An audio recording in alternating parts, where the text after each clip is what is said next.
questo sentimento popolare. Ultimo appuntamento di questa edizione del festival. Ilaria Piras ci accompagnerà nella testimonianza di Laura Bianchi. Buon proseguimento.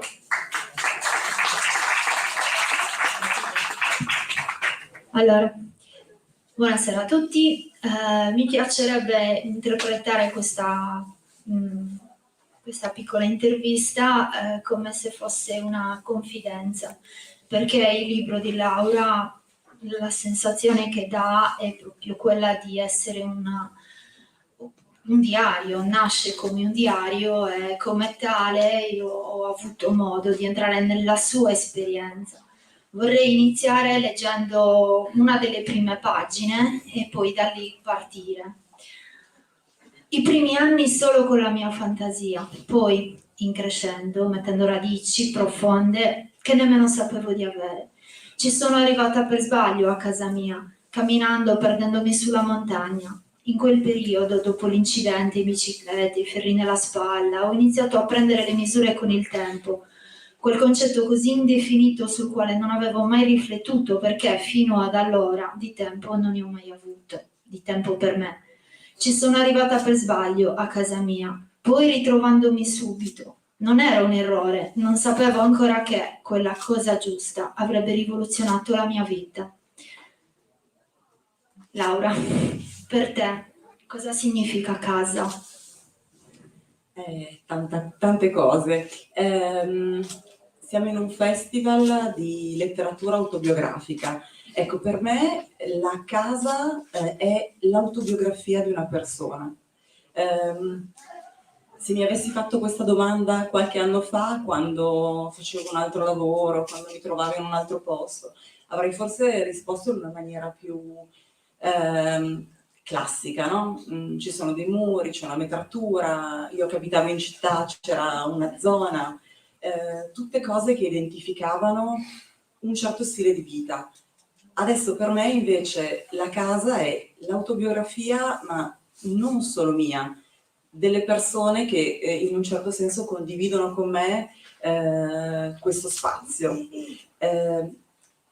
Se devo dirla tutta, la mia casa è il mio giardino, cioè il posto in cui finalmente mi sono potuta ritrovare, ho potuto riabbracciare una terra che in effetti, no, forse non riabbracciavo, ma abbracciavo per la prima volta perché è una cosa che non sapevo e che adesso è mia, è il posto veramente in cui sento di stare.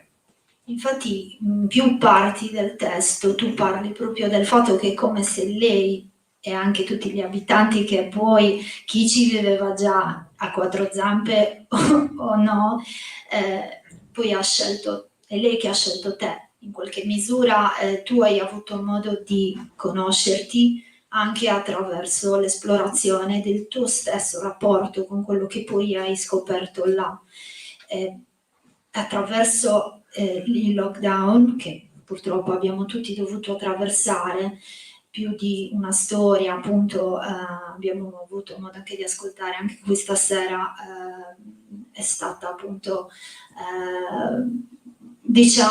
ha portato proprio alla scoperta di parti di sé che magari erano finora nascoste, così come è successo a te.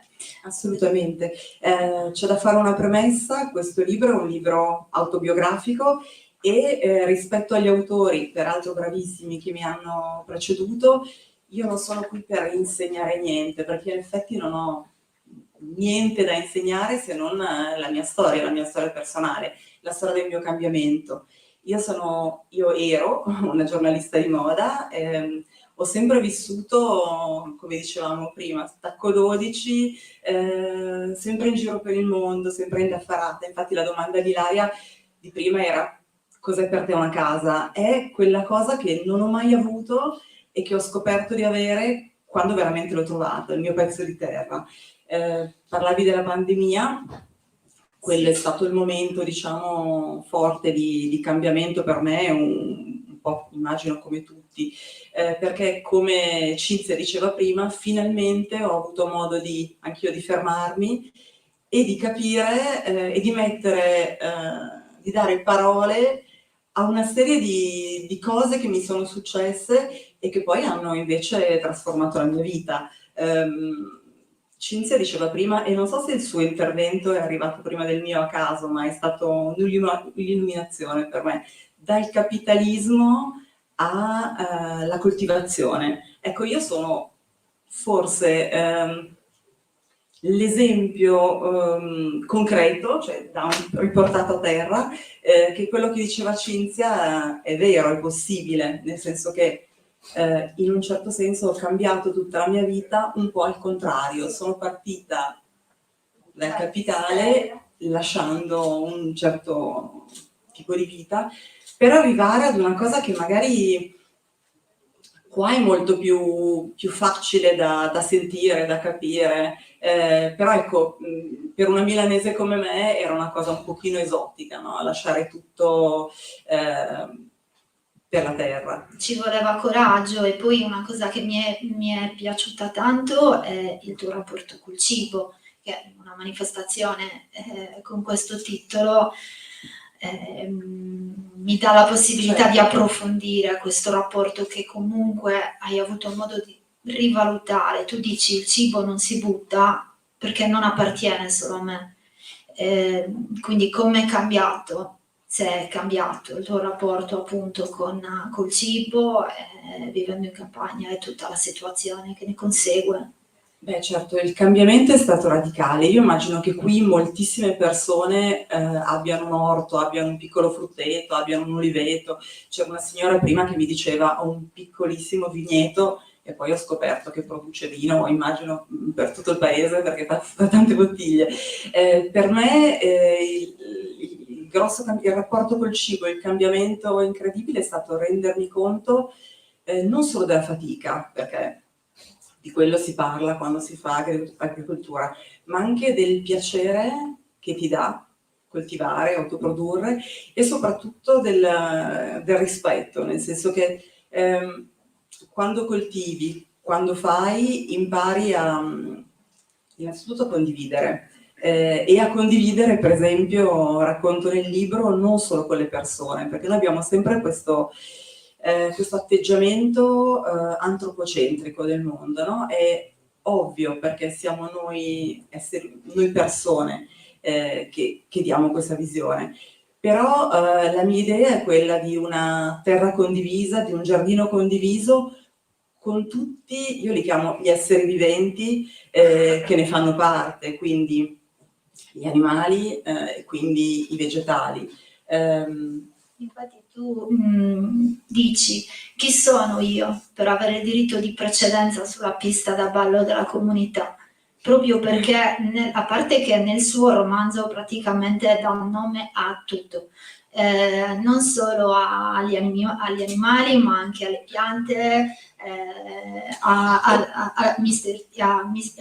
a Mr. T, perché a casa mia tutti hanno un nome. E anche i mezzi di lavoro, quindi trattorini, ogni cosa ha il suo nome.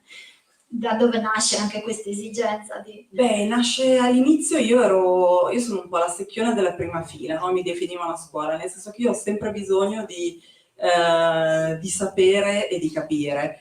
Infatti anche prima di essere tornata alla terra, prima di aver lasciato la città, insomma, la facciamo veloce dicendo la pandemia, però è stato un processo di 10 anni e di studi. Sono tornata a scuola, ho rifrequentato la scuola agraria da grande, avevo 45 anni già. Cosa mi stai chiedendo? Scusami, mi sono persa. I nomi.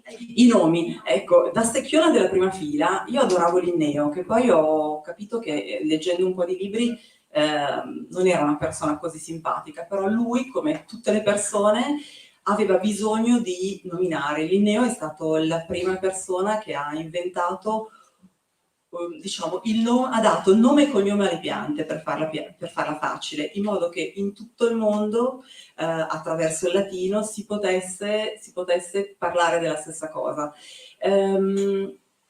Poi mi sono accorta, come ti dicevo, che Linneo non era così simpatico e che comunque forse il nome per me aveva un altro aspetto e un altro significato, quello di intimità, nel senso che le persone, la cosa importante per me, quando parlo con le persone, è ricordarmi il loro nome, chiamarle per nome. E quindi mi è venuto naturale un po' da, lo so, sembro una pazza forse, no? No, perché poi... Così. Però di dare un nome a tutto ciò che nel mio giardino, nel mio piccolo mondo mi circondava. Quindi, logico, ti viene facile con gli animali perché un po' lo fanno tutti. Però anche là poi alla fine un nome dato come li hai dati tu, che erano nomi dati sulla base delle caratteristiche che queste a volte creature viventi, a volte degli oggetti avevano per te. Quindi proprio il rapporto di confidenza, come dargli una dignità ancora proprio ufficiale nella tua vita, ha reso tutto più... come dire, un quadro proprio più completo della situazione, cioè io ho il tuo giardino con le terrazze e i fili d'erba uno per uno contati per poter uscire a vedere. Sì, la mania dei fili di contare le cose e anche di raccontare le cose, no? Sì. Alla fine sono giornalista da 20 anni, quindi ho bisogno in un certo senso di raccontare e come dici tu il diario, io mi sono accorta adesso grazie al festival che questo libro è un libro autobiografico perché l'idea era di raccontare un frammento di una storia di un pezzo di terra, no? Quindi di un giardino. Logico che poi nel giardino ci sono anch'io e ci sono tutti gli altri esseri viventi che lo compongono, però è quello. Sì. Mi piace anche, allora guarda questa idea, danzare nei campi del terreno. Un sacco di appunti, mamma mia, mi sa che conosci il libro meglio di me. Danzare nei campi del terreno, guidare con attenzione e cura il tuo mezzo speciale e poi decespugliare, ma non troppo, levare i sassi, ma non tutti, livellare, ma senza snaturare. Tra le pagine del tuo diario la sensazione di quella nuova libertà di cui parli, no? Il lusso del vivere qui ed ora, che è un tema a me estremamente caro. Non sono ancora vecchietta, però sento che comunque gli anni avanzano e ho voglia di vivermi la vita tutti i giorni con quello che c'è, grazie a Dio. Comunque ci troviamo in una situazione in cui possiamo ancora scegliere e tu hai fatto delle scelte ben precise, ci è voluto coraggio, particolarmente coraggio per poterlo fare. C'è chi dice coraggio, c'è chi dice follia, io me lo chiedo, no? Me lo chiedo sempre perché me lo chiedo soprattutto per essere in grado di rispondere alle persone che me lo chiedono, perché quando è uscito il libro, alle prime interviste, la gente mi diceva ma coraggio o follia? E io dicevo, sai che non lo so, nel senso, fammici un pochino pensare, no? Per me è stata la scelta giusta nel momento giusto. Sì, perché poi, allora, tu danzi fra le terrazze, hai iniziato giocando, ma mi dai la sensazione, poi ho avuto conferma anche conoscendoti, che comunque quando poi inizi a fare le cose ti piace portarle fino in fondo in una certa maniera, ti sei rimessa a studiare, hai rimesso in discussione praticamente tutta la tua vita, quindi questo lo hai fatto con non la voglia di dimostrare nulla a nessuno, ma avevi come bisogno di conoscere meglio magari parti di te che fino ad allora magari erano state sopite, perché siamo fatte così. E questa tua danza che ti accompagna e ti ha accompagnato anche fino alla fine, non è che hai iniziato con la danza, sembrava quasi un rituale. Allora, spieghiamo il discorso della danza, sì, perché sennò sembriamo due matte che dall'agricoltura passano alle punte di gesso. La danza è il modo in cui io descrivo il mio approccio, il mio arrivo alla natura, nel senso che prima si parlava di maschile e femminile, ne abbiamo parlato tanto.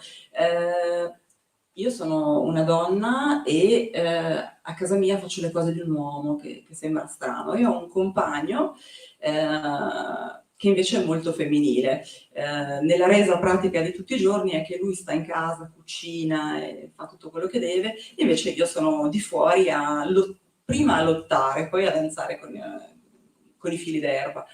Perché? Perché quando una signora arriva in campagna e si mette addosso il decespugliatore che pesa 12 kg quando è pieno, poi io quello grosso perché da me c'era tanto lavoro da fare, e alla fine, all'inizio lotta con i fili d'erba, no? Perché volevo vedere il mare. Io ho questo terreno che quando ho comprato mi dicevano laggiù c'è il mare, io dicevo ma laggiù il mare dove che non si vede?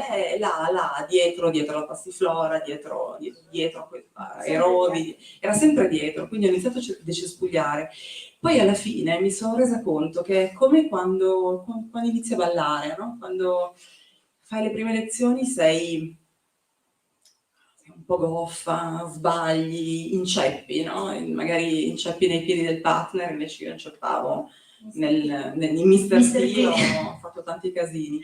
E poi invece ho iniziato a ballare e la cosa del ballo è stata bellissima, perché è una comunione con la natura e tu mentre fai prendi piacere. Quando dicevi, tornando prima anche al discorso del cibo, del rispetto, ecco, io per esempio, non so se vi capita, decespuglio a zone, nel senso che oramai sapendo ballare, sapendo chi sono anche i miei compagni di ballo, decido dove andare, decido cosa lasciare, lascio l'aglio adesso selvatico che sta crescendo, la vorragine, lascio le botte di giallo in primavera perché sono semplicemente uno spettacolo. Perché sono belle. Esatto. E faccio una cosa di questo comunque genere. la giornalista di moda e, come dici spesso nel libro, comunque l'occhio, insomma, in qualche maniera.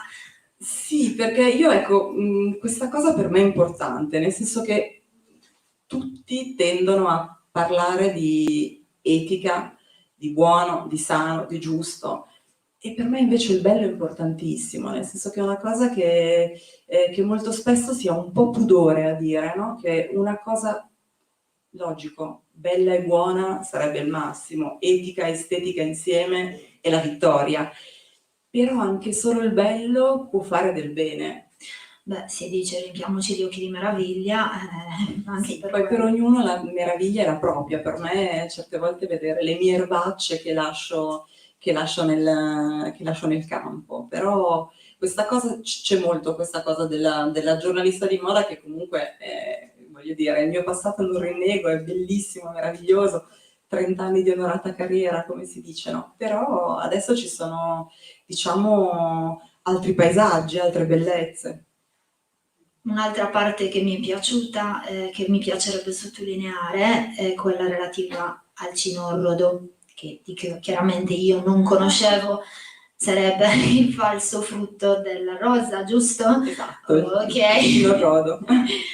Lì dice, si può sbagliare, non si dovrebbe, ma succede, non solo appiccicando le parole su un pezzo di carta. Questo è conseguente al primo articolo che poi hai scritto relativo appunto a questa nuova attività.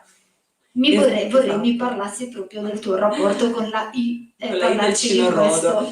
Allora, perché ovviamente quando sei una giornalista di moda e capisci che vuoi cambiare vita e prendi un pezzo di terra, compri un pezzo di paesaggio e diventi parte di quel paesaggio, qual è il passo successivo? Io non lo sapevo e ho cercato di mettere insieme le cose, quindi ho cercato di trasformare la mia professione, quindi parole sulla carta, in un altro modo, quindi iniziando a raccontare di piante, di giardini possibilmente felici, quindi ho cercato di spostare le mie competenze, ovviamente studiando, preparandomi, per cercare di capire se potevo intraprendere una nuova professione, che è quello che adesso per fortuna ho fatto. E il cinorrodo è stato il mio primo, diciamo, sbaglio botanico, no? Perché che mi ricorda sempre che nella vita si sbaglia a fare tante cose. Perché? Perché scrissi cinorroido, con quella I in più che è piccolina, stretta, che quasi non si vede, no, tra le altre lettere, eppure nonostante la mia premura, l'editing di un caporedattore, la rilettura del direttore, eccetera, eccetera, eccetera, il mio primo pezzo, che era poi una cosa microscopica, no, di giardinaggio rispetto a quello che invece facevo nella moda, che era molto più importante, uscì e io ero felicissima e nello stesso tempo tristissima, perché quella I non la dimenticherò mai.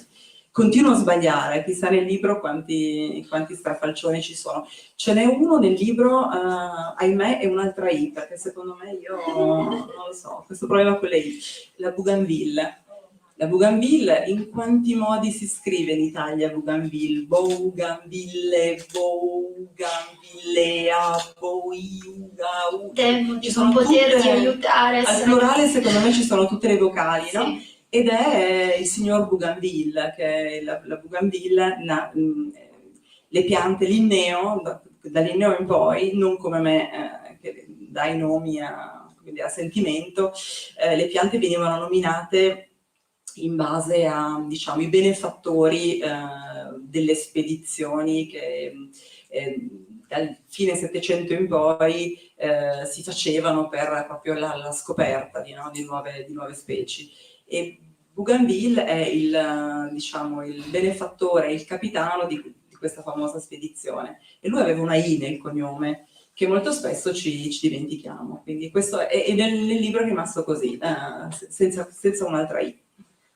Ma sì, fa parte, come hai dato modo di dimostrarlo poi anche nel resto della storia, appunto l'errore e comunque la situazione che non avevi previsto fa proprio parte in generale, lo sappiamo tutti, perfino troppo banale, della vita, cioè anche la morte. E appunto nel tuo testo hai parlato più di una volta del rapporto con la morte, perché sembra quasi che quando siamo poi lontano la affrontiamo in maniera diversa, lontano dalla nostra natura, lontano volendo anche una certa, non so se chiamarla crudeltà, direi che non è una crudeltà, però la natura ci insegna molto spesso anche a rivedere un attimo il nostro rapporto con la morte, forse quindi anche con la vita.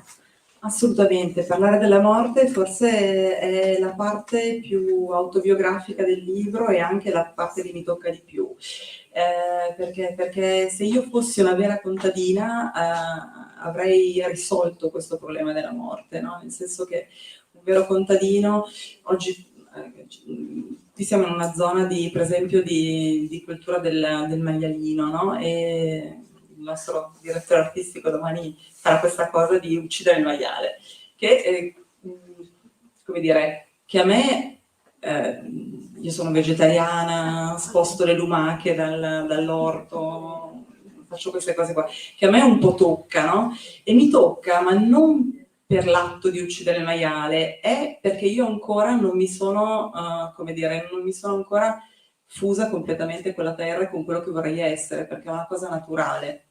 Uccidere per mangiare.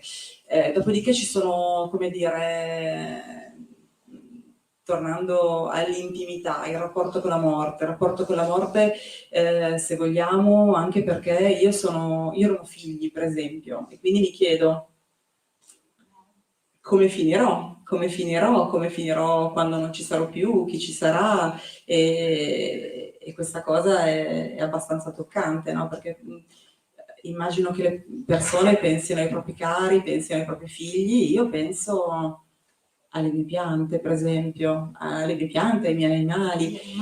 E c'è stato, invece, vivendo in campagna, mi sono accorta che la morte è una cosa, se vogliamo, naturale. Cioè, è stranissimo da dire così, però è la cosa più naturale che possa esserci, no? Io coltivo piante per farle vivere, per avere la gioia della loro bellezza e della loro presenza, però coltivo anche piante per poi mangiare, quindi sono io stessa ad ucciderle. E io vedo la morte nel quotidiano, non so, una cosa banalissima, ma che mi è successa e mi sono resa conto, ho detto, Dio, sono veramente qui. Quando ho trovato il primo uccellino con le zampine congelate in un pezzo di ghiaccio nelle mie taniche di acqua l'inverno, ecco, lì non c'era mai. Dopodiché quell'inverno gelato, quell'uccellino è rimasto lì. E sono cose che forse qui sono più, non so, forse in campagna, vivere Sicuramente in campagna... nelle zone rurali, chiaramente, o comunque anche qui, che comunque non è proprio, diciamo, una zona rurale propriamente detta, non tutti viviamo proprio a contatto però diretto con la natura, ma a forte indiscutibilmente, vocazione agricola, certo. certo, è inevitabile, anche solo andare a dover prendere l'acqua e attraversare la strada aspettando che il trattore passi, e hai comunque anche un contatto visivo maggiore che giocoforza ti costringe. Banalmente, non tutti andiamo sempre solo a fare gli acquisti della frutta e verdura al supermercato, ma abbiamo ancora parecchie rivendite di prodotti locali che quindi più facilmente ti permettono di individuare anche una certa stagionalità. Improbabile trovare carciofi, no? Cioè nessuno sognerebbe magari qua di comprare i carciofi ad agosto, perché tutti sappiamo che in linea di massima a novembre iniziano. Ecco, io era una cosa che non sapevo, nel senso che 10 anni fa, quando mi sono imbarcata in questo progetto che pensavo assurdo, dicevo, compro un pezzo di terra, metterò 2 insalate e basta. Poi invece mi sono fatta prendere, il giardino è cresciuto insieme alla mia voglia di appartenere al giardino, quindi adesso, come dire, c'è un frutteto, c'è un viveto, e soprattutto c'è questa cosa delle stagioni che anche gli autori prima di me dicevano, no? Sapere è la cosa più naturale del mondo, se ci pensiamo, ed è la cosa più difficile invece per un bambino, ma anche per una persona di città.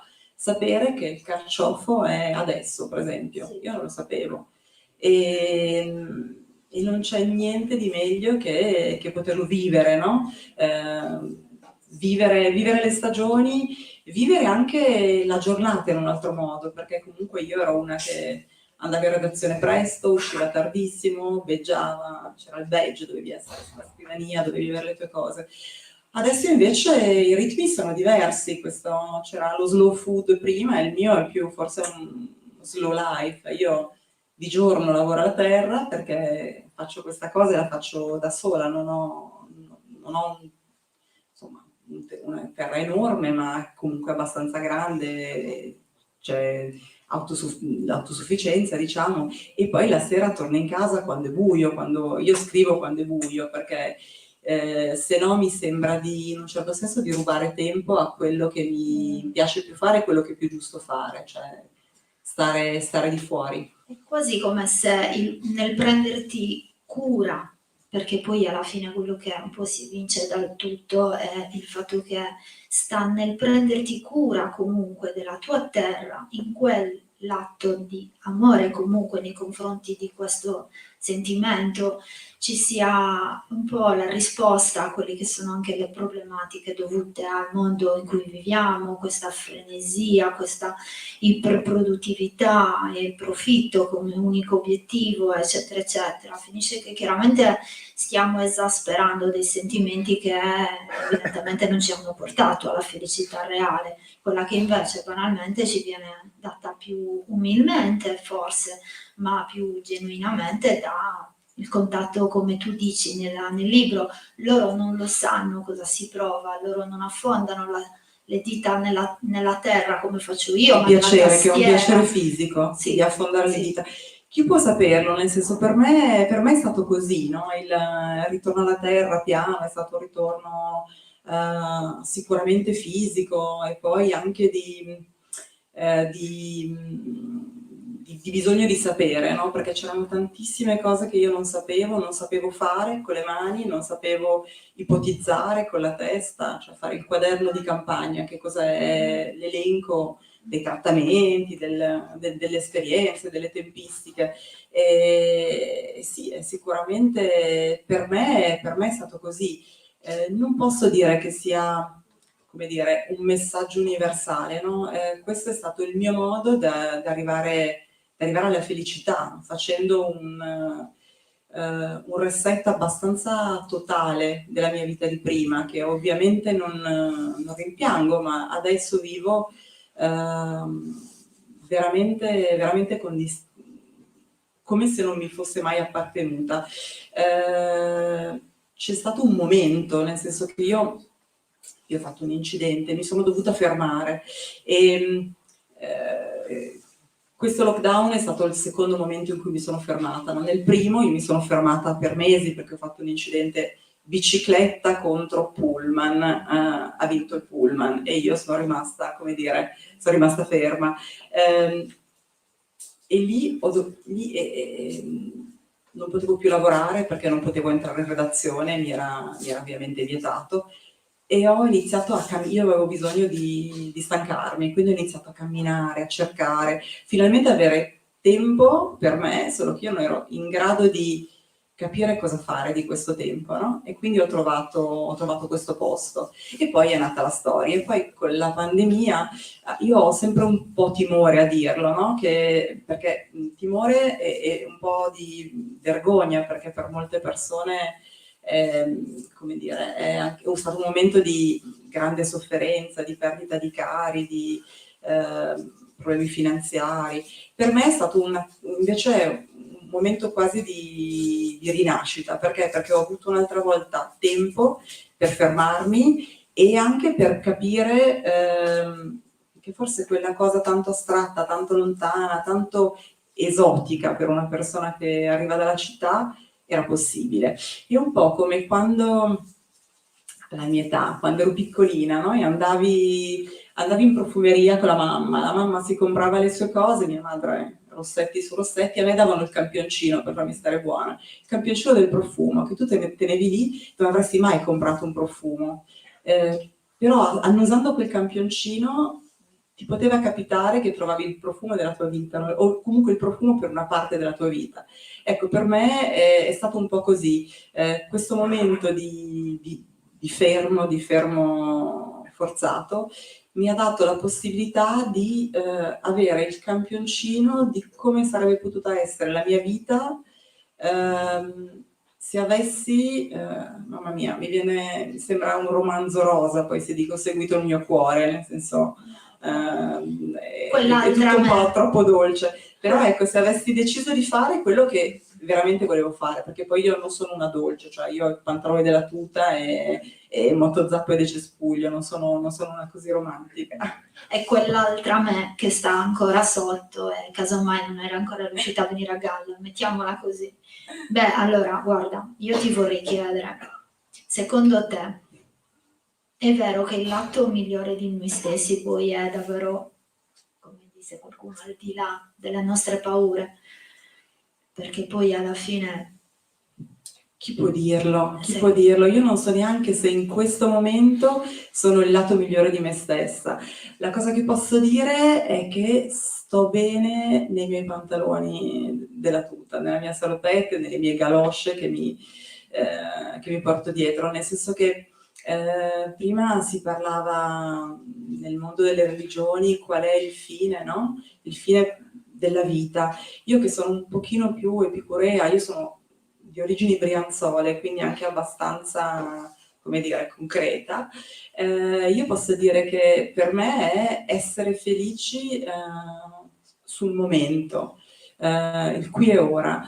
Poi Cinzia diceva giustamente una cosa alla quale non avevo mai pensato, non so, infatti, ecco, sei lì, ti volevo anche ringraziare di questa cosa, nel senso l'agricoltura vista per il futuro. Io sono sempre stata così orgogliosa di dire qui e ora, perché ho sempre invece passato la mia vita pensando cosa si poteva fare dopo, no? Facendo piani. Invece l'agricoltura è anche quello ed è una cosa che ho scoperto imparando ad avere pazienza, perché è una delle, forse la pazienza è la cosa che definisce meglio il lavoro di un agricoltore, nel senso che tu pianti e devi aspettare, ma non solo il tempo che passa, poi ci sono le intemperie, poi c'è sempre quella che vi parla bene chiama la sfiga, no? E che ti ti blocca. Ecco, io tornando al discorso di prima, è lo stare bene, è l'essere felici qui e ora, però avendo un'idea di quello che può essere il futuro, perché senza quello non puoi pensare di poter vivere in campagna, di poter coltivare, di poter essere, come si diceva prima, stabili in un posto, no? Cioè tutto torna. Io ero nomade prima, non avevo una casa, nel senso che era un po' ovunque, la mia casa era una valigia, erano diversi posti, erano diversi alberghi dove c'erano ricordi. Adesso invece io sono diventata stabile, sono lì, sto bene e approfitto del momento, approfitto delle stagioni e Forse perché poi anche questa imprevedibilità della natura forse è un qualcosa che già da solo ti rende un po' nomade a casa tua.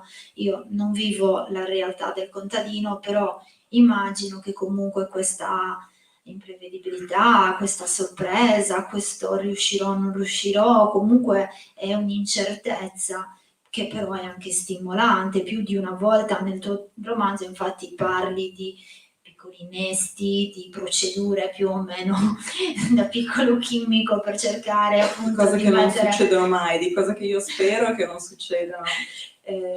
Sì, certo. Però ci si ripone tante speranze, però sono speranze che diciamo non spaventano come quella che potrebbe essere magari, non so, un'impresa di grosse dimensioni, un'attività. Sai cosa? che Io riesce... ho la fortuna forse di, come dire, di fare tutto quello che faccio e per il momento anche di vivere d'altro, no? Perché comunque il mio lavoro giornalistico continua e vivo di quello, perché sì, perché vivere da contadina, vivere di quello, secondo me è il lavoro più difficile del mondo, perché sei, come dire, sei in balia, no? In balia di cose che molto spesso non sono controllabili.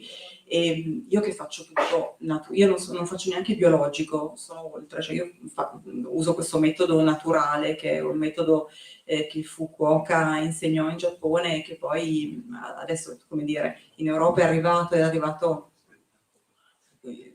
diciamo con modifiche, però io non tocco, non so, i pomodori crescono su dei pali. Fukuoka disse, ma perché vanno tirati su? Certo, perché almeno prendono meno malattie. I miei pomodori si sdraiano e sì, certi anni prendono delle malattie e certi anni però, e io non li mangio, certi anni non le prendono e io mangio il pomodoro come in natura. Chiaro, lo posso fare, tornando al discorso, alla domanda, perché non vivo di quello e mi posso anche privare di cose in vantaggio di altre.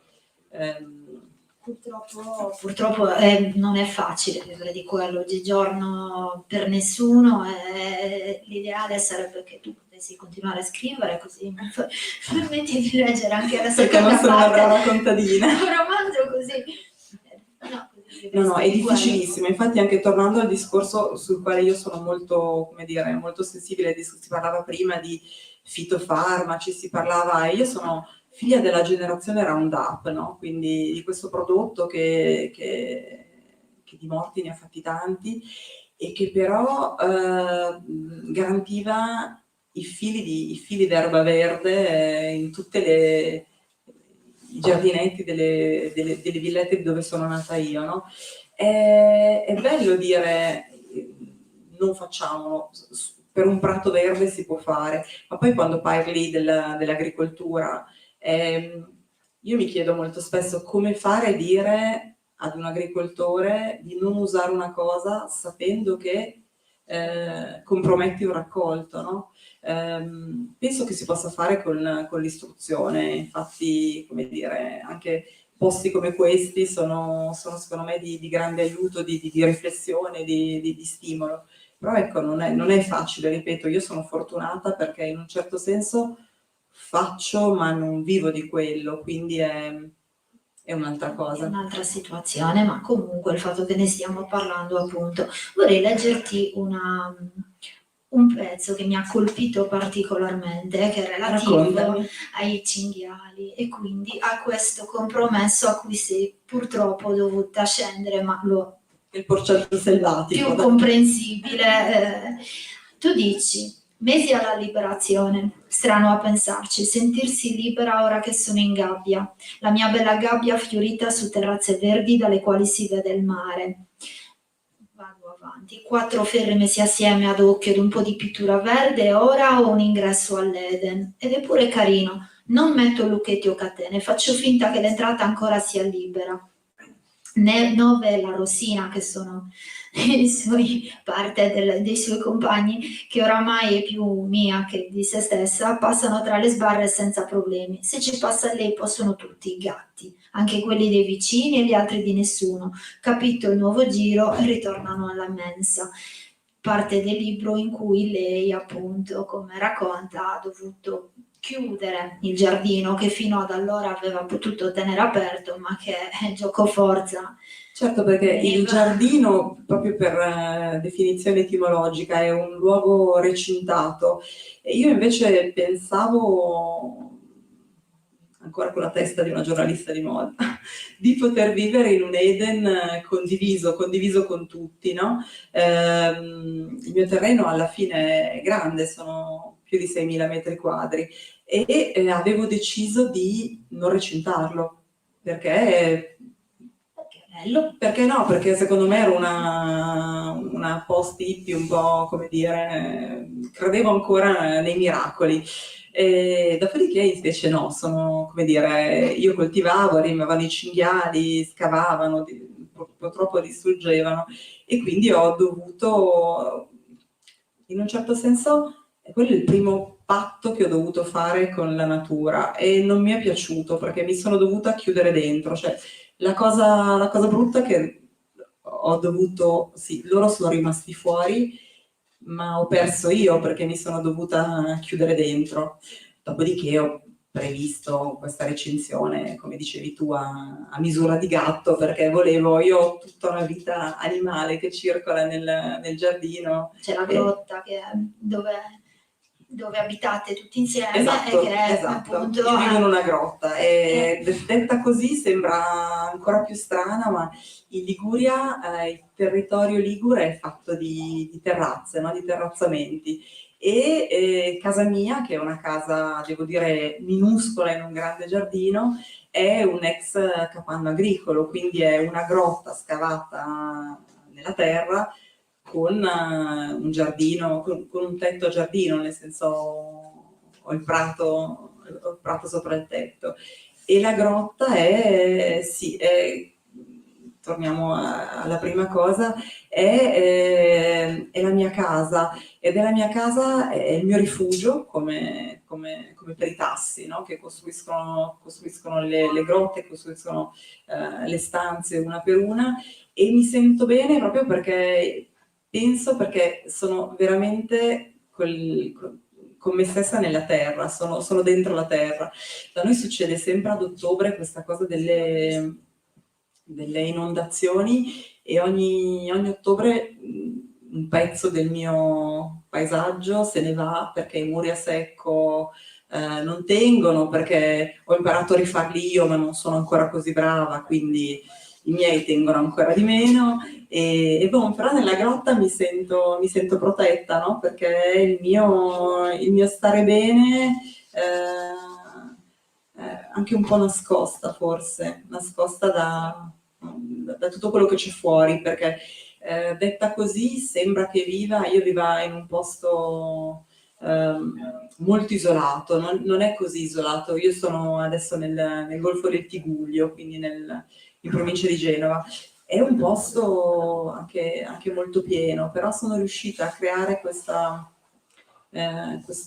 protezione, no? Anche tutti i boschi attorno a casa, in modo che il posto sia un po' per tutti, ma allo stesso tempo molto intimo, molto intimo. E la grotta è parte della storia e parte dell'intimità. Certo. La grotta è umida d'inverno anche. Un altro pezzo che mi è piaciuto e che avrei il piacere di leggere: il giardino è produttore di ricchezza e tu la trasformi in valore.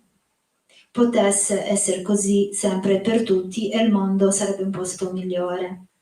Per ora però non supero il limite della montagna, né fisicamente né con la morale. Pare si possa iniziare a muoversi, ma io sto bene nel mio mondo perfetto. Mi basta. Non sento né limitazioni né rimpianti a non mettere il naso fuori dal perimetro di recinzione.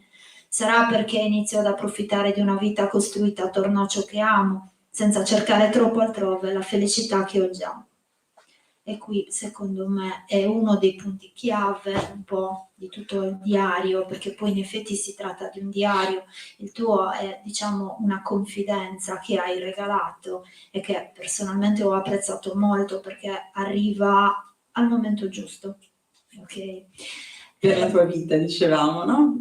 Perché sì, perché la cosa più carina che mi è successa è che le persone leggendo il mio libro dicono, ognuna in un modo diverso si identificano in qualcosa, no? C'è la persona che vuole lasciare tutto e ci pensa, c'è la persona che in un momento di cambiamento, c'è una persona che magari proprio in questo momento riscopre la terra, ci sono tante cose diverse. Secondo me un po' c'entra l'età, ma non solo. Secondo me in questo genere di percezioni, poi chiaro ognuno vede la sua, però c'è un invito al cambiamento. Come diceva prima qualcuno, l'idea del rinnovamento, la cultura, la curiosità induce comunque sempre in ogni caso, non è detto che sia una miglioria, ma intanto è un cambiamento e come tale produttore di un qualche effetto. Il rimanere troppo stabili, anche troppo fedeli a se stessi, a quello che si è sempre creduto, non porta quasi mai a niente di... Ma soprattutto se non ci credi più, no? Nel senso che il cambiamento secondo me funziona, è positivo, è foriero, portatore di bene quando veramente ci credi e quando sei magari esausta di una cosa alla quale invece non credi più, che non ti appartiene più. Infatti, mi piacerebbe anche che qualcuno del pubblico facesse qualche domanda, perché io sono sicura che questo libro potrebbe piacere davvero a tanti, soprattutto in questo periodo, soprattutto anche nella nostra Serramanna che peraltro sta attraversando una fase di rinnovamento, quindi di sicuro potrebbe essere anche in questo caso un po' uno stimolo a modificarsi. Non so. Qualcuno vuole fare qualche domanda? Mi farebbe piacere. Ci farebbe piacere. Assolutamente, assolutamente. Anche perché, ripeto, quello che racconto è una cosa autobiografica, quindi è difficile, come dire, raccontare o insegnare delle cose, no? Non sono qui e non è quella l'intenzione di insegnare, è proprio di condividere forse un messaggio. Il messaggio che se ci credi, se vuoi, devi provare perché è il solo modo, forse anche per toglierti questo senso di continua inadeguatezza, no? Secondo me e la cosa incredibile è che è molto più, se vogliamo, difficile da dirsi che da farsi. Tutti dicono sempre il contrario, no? Perché una volta che poi scegli, vai avanti e fai, e diventa la vita di tutti i giorni, e lo stare bene, la gioia che hai, diciamo che diventa la benzina, diventa il motore che poi ti porta ad andare avanti e a fare quello che vuoi. Infatti tu dici, ho una pila di sogni e progetti che si accumulano fino al cielo. Qualcuno, ne sono sicura, si realizzerà nonostante le mie paure, tra tutte quelle di non farcela, perché vivo qui, ma sono in prestito.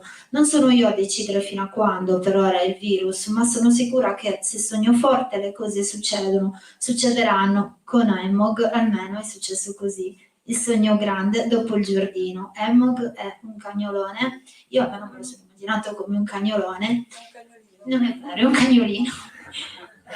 che ha avuto appunto una situazione particolare. Mi piacerebbe che la raccontassi perché è davvero un aneddoto carino della storia. La storia di Emog. Emog è un cane clandestino, nel senso che io non solo sposto le lumache, raccolgo i topi nelle gabbiette e li porto, non dai vicini, ma li libero in natura. Però poi ho anche questa cosa un po', che adesso mi sto calmando, di accumulatrice seriale di animali o comunque di cura. E Emog è un cane che il mio primo cane peraltro, che ho ereditato alla sua veneranda età di 11 anni. Una matta, dici, ma chi ti fa fare questa cosa, no? Di adottare un cane così vecchio, e soprattutto andandolo a prendere in Bretagna, quindi in un posto lontanissimo. Perché? Perché una persona cara era morta e avevamo deciso di adottare questo cane così, a scatola chiusa. Adottare un cane, lo stavamo dicendo anche oggi, è difficilissimo in Italia, in Europa anzi, perché non c'è una legislazione. È quasi più difficile forse che adottare un bambino, perché hai questi va bene, esami preaffido, idoneità, così. In questo caso era un dono, cioè la persona ce l'aveva lasciato in lascito. Però noi non potevamo tornare dalla Francia con un cane che non aveva ancora i documenti, che non era ancora nostro.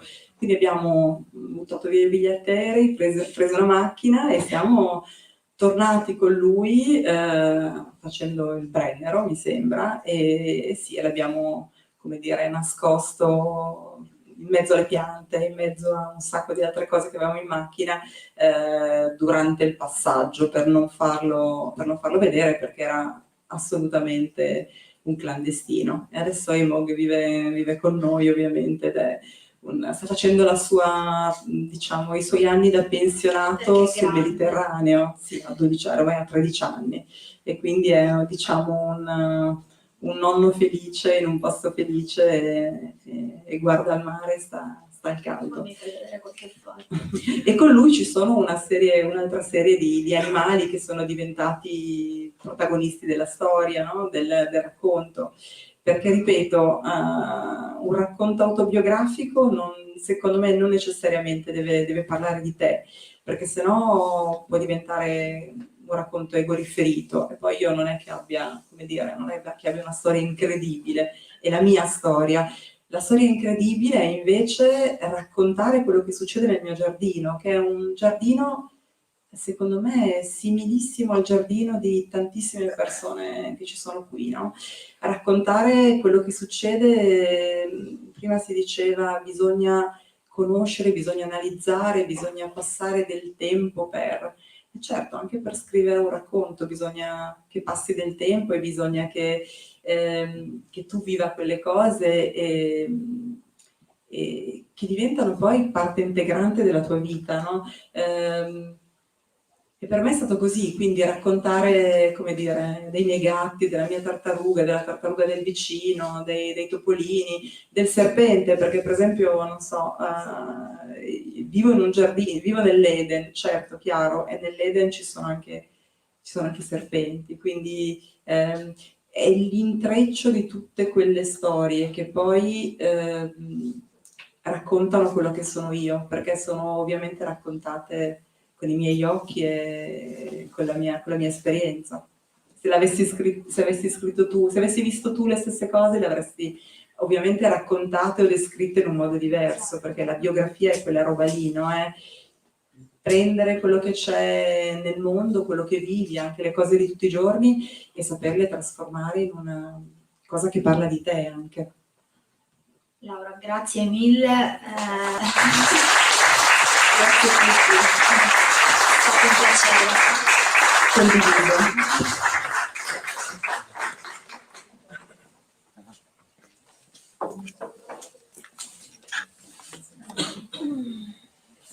Ringraziamo Laura e Ilaria per la bella chiacchierata di cui ci hanno reso partecipi. Chiamo l'Associazione Tradizioni Popolari che porterà degli omaggi per le nostre ospiti.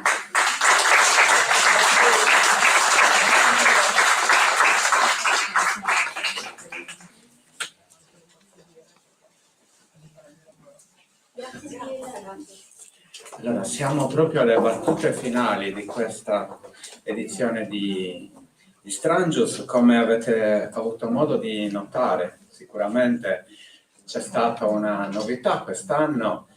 Abbiamo scelto di condividere la decisione per il tema del prossimo anno con tutti voi che siete venuti a trovarci in questi 4 giorni belli. C'è stata una persona che è stata con noi per tutti e 4 i giorni e che si è occupata personalmente di promuovere questo sondaggio tra tutti voi. Questa persona è la persona che qui a fianco si è materializzata all'improvviso, Tiziano.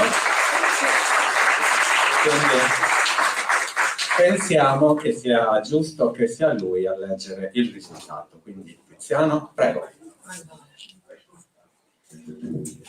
Mi sentite? Sì. Okay. No, aspetta, prima, errore mio, scusa, sì. Li leggo. Sì. Allora, le scelte, scusate, Okay. le scelte erano 3. Rifiuti, abilità e disabilità, danno e ricchezza. La seconda, banditi, oltre le sbarre, fenomeni di libertà e criminalità. La terza, colori, arte, pelle e cuore. Tiziano, dici chi ha vinto. Allora, ha vinto i rifiuti.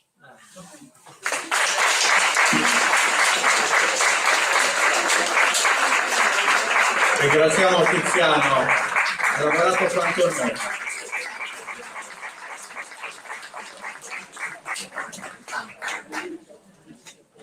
Come è giusto che sia, prima di salutarci sono necessari i ringraziamenti doverosi.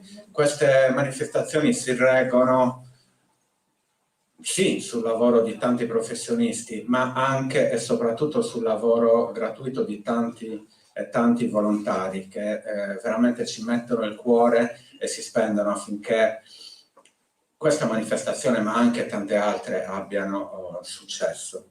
Innanzitutto vorrei ringraziare le associazioni, la Città della Terra Cruda, che ha rivestito il ruolo di organizzatore e che ha assunto su di sé appunto l'onere dell'organizzazione, l'Associazione Tradizioni Popolari, di cui ho parlato prima, grazie ragazzi, complimenti.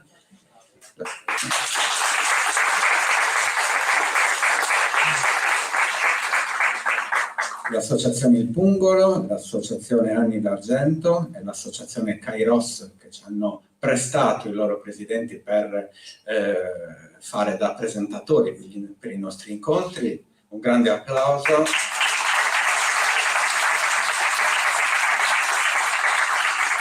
Poi viene una realtà straordinaria del nostro paese, una realtà che dà la possibilità di formazione e di istruzione a tanti nostri concittadini, che è il CPA2 Serramanna, che ci presta il bravissimo professor Cossi che è qui presente. Lo staff, esiste un gruppo fondante, un gruppo di persone che hanno avuto quest'idea e che per primi si sono mossi affinché quest'idea si concretizzasse, ed è composto dal nostro magico libraio Enrico Gallus,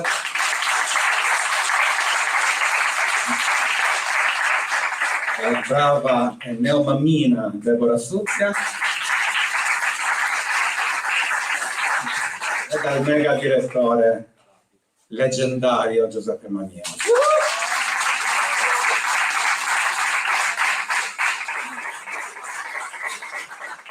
Abbiamo un bellissimo staff composto da tanti ragazzi che ci danno una mano, li chiamo per nome perché li reputo soprattutto degli amici, e sono Luca, Erika, Valeria, Salvatore, Nicola e Roberto.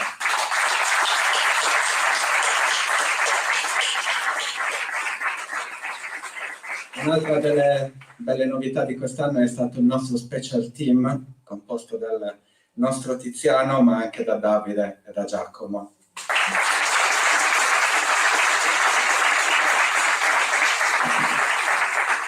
Poi viene il gruppo dei fantastici tecnici che ci aiutano con lo streaming, sono Alex Iba e il mitico Davide Basella.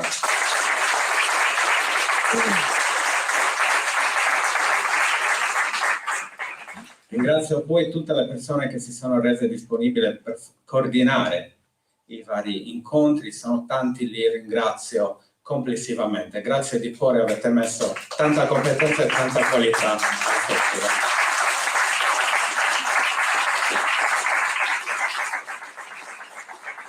Queste manifestazioni si reggono anche sui contributi volontari di alcune attività imprenditoriali che si offrono proprio di darci una mano e si offendono tra l'altro se non li coinvolgi, perché mi sono beccato anche dei rimproveri.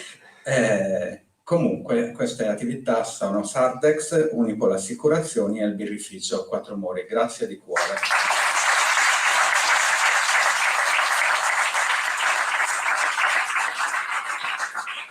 Vorrei inoltre ringraziare un'eccellenza serramanese straordinaria, che è il Laboratorio Artigiano LS Linearte di Silvia Concas e di Lucio Fanti, che quest'anno hanno fornito entrambe le opere che hanno poi rappresentato i premi Vico Mossa e Franco Pozzolo. Grazie per il lavoro.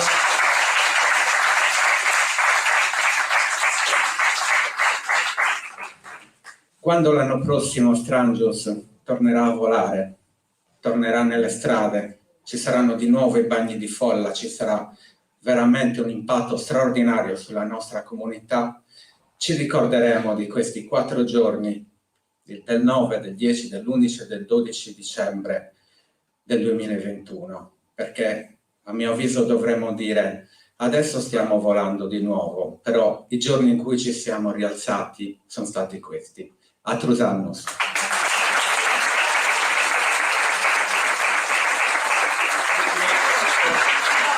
E ovviamente l'assessore alla cultura Guido Percaro.